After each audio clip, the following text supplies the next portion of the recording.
माँ, ये राधिका है, तुम्हारी बहू। राधिका गांव में हॉस्पिटल में नर्स का काम करती है। बस हम दोनों में दोस्ती हो गई और हमने शादी कर ली। राधिका, माँ के पैर छू। अरे चल हट नालायक। अरे मैंने क्या क्या सपने देखे थे कि तेरी शादी किसी अमीर घर में करूंगी और दहेज में लाखों रुपए लूंगी, और तू गांव की इस मामूली लड़की को मेरी बहू बनाकर ले आया। लेकिन बेटे की जिद के आगे सुनीता देवी मजबूर हो जाती है। राधिका सुनीता देवी को फूटी आंख भी नहीं पाती थी। तुम चिंता मत करो भाग्यवान, हम दोनों मिलकर अपनी बहू को इतना सताएंगे कि वो हमसे तंग आकर ये घर छोड़कर चली जाएगी। फिर हम अपने बेटे की शादी किसी बड़े सेठ की बेटी से कर देंगे, ठीक है?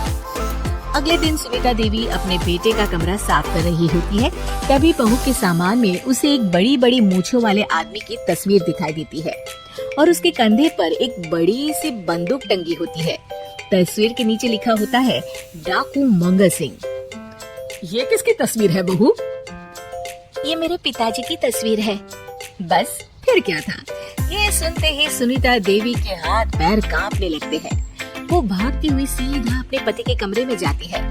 अरे गजब हो गया जी, गजब। अरे क्या हो गया भाग्यवान, हमारी बहू एक मशहूर डाकू मंगल सिंह की बेटी है। हे भगवान, अब क्या होगा? क्या कहा? डाकू मंगल सिंह? अरे मर गए। सुना है वो तो बड़ा ही खतरनाक डाकू है, मारता ज्यादा है गिनता कम है। लोग पुलिस वाले भी उसके नाम से कांपते हैं। अरे सुना है वो तो हर हफ्ते 2-4 लोगों का ऊपर का टिकट कटवा ही देता है। हे भगवान, अब हम क्या करेंगे? ये हमारे नालायक बेटे ने कैसी मुसीबत हमारे गले बांध दी। हाँ वो तो है, अगर हमने बहू को जरा भी तकलीफ दी तो उसका बाप मंगल सिंह हमें गोली से उड़ा देगा।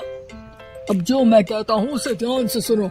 तुम बहू से बिल्कुल घर के काम मत करवाना, और ध्यान रहे उसे किसी प्रकार की तकलीफ नहीं होनी चाहिए, समझ गई ना? और ऐसा ही होता है। अगले दिन सुनीता देवी रसोई में खाना बना रही होती है कि तभी, ये क्या माँ जी, मेरे रहते आप खाना बना रही हैं? चलिए हटिए, मैं खाना बना देती हूँ। अरे नहीं नहीं बहू, तू यहाँ क्यों आ गई? जा तू अपने कमरे में जाकर आराम कर, मैं खाना बना लूंगी। सुनीता देवी जिद करके राधिका को भेज देती है। फिर एक दिन, अरे फर्श पर कितनी धूल जमी है, माँ जी देखेंगी तो नाराज हो जाएंगी, मैं अभी यहाँ पोछा लगा देती हूँ। राधिका जैसे ही पोछा लगाने लगती है कि तभी उसके ससुर की नजर उस पर पड़ती है। बंसीलाल भागता हुआ वहाँ आता है। अरे नहीं नहीं बहू, तुम ये क्या गजब कर रही हो? बहू तो बेटी समान होती है और हम ना अपनी बेटियों से काम नहीं करवाते। तुम आराम से बैठकर YouTube पर किड लॉजिक चैनल की सास बहू की कहानियाँ देखो। वो लोग ना बहुत अच्छी अच्छी कहानियाँ बनाते हैं। सच? आप देखते हैं? अरे मैं तो रोज देखता हूँ। शहर की बहू तो मेरी फेवरेट कहानी है। हाँ। ये कहकर बंसीलाल पोछा लगाने लगता है। इस तरह राधिका के सास ससुर सारा दिन उसकी खुशामद में लगे रहते हैं और उसे किसी महारानी की तरह रखते थे। कैसा लगा बहू? पिज्जा टेस्टी तो है ना? अच्छा मीठे में क्या खाओगी बोलो तो? माँ जी, मुझे तो काजू कतली बहुत पसंद है और उसके बाद एक गिलास लस्सी मिल जाए तो मजा आ जाएगा।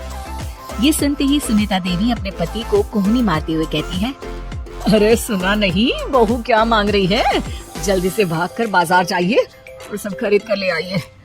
हाँ हाँ भाग्यवान, अभी जाता हूँ। राधिका की तो 5 उंगलियां घी में थी। वो तो अपने ससुराल में मजे कर रही थी। दूसरी तरफ राधिका की सास उसके लिए कभी नई साड़ी खरीद लाती तो कभी उसके लिए नए गहने बनवा देती। फिर एक दिन डाकू मंगल सिंह अपनी बेटी राधिका से मिलने अपने आदमियों के साथ आता है। उन सबको देखते ही राधिका के सास ससुर डर के मारे कांपने लगते हैं। मर गया रे, डाकू मंगल सिंह तो सच में कितना डरावना दिखता है, ऊपर से इतनी बड़ी बंदूक लेकर घूमता है। कैसे है समधी जी? क्या हुआ? आप इतना घबरा क्यों रहे हैं? और आपको इतना पसीना क्यों आ रहा है? आपकी तबीयत तो ठीक है ना? जी अभी तक तो ठीक है, पर लगता है बहुत जल्द खराब होने वाली है। क्या कहा आपने? जी कुछ नहीं, बताइए कैसे आना हुआ?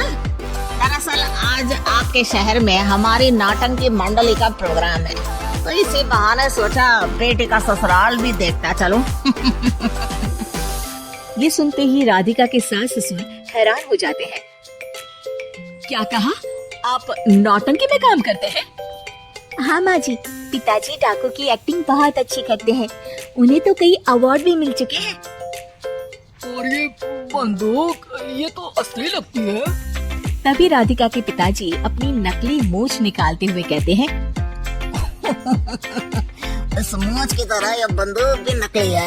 ये तो छुर्रे वाली बंदूक है, इससे तो मैंने आज तक चिड़िया भी नहीं मारी।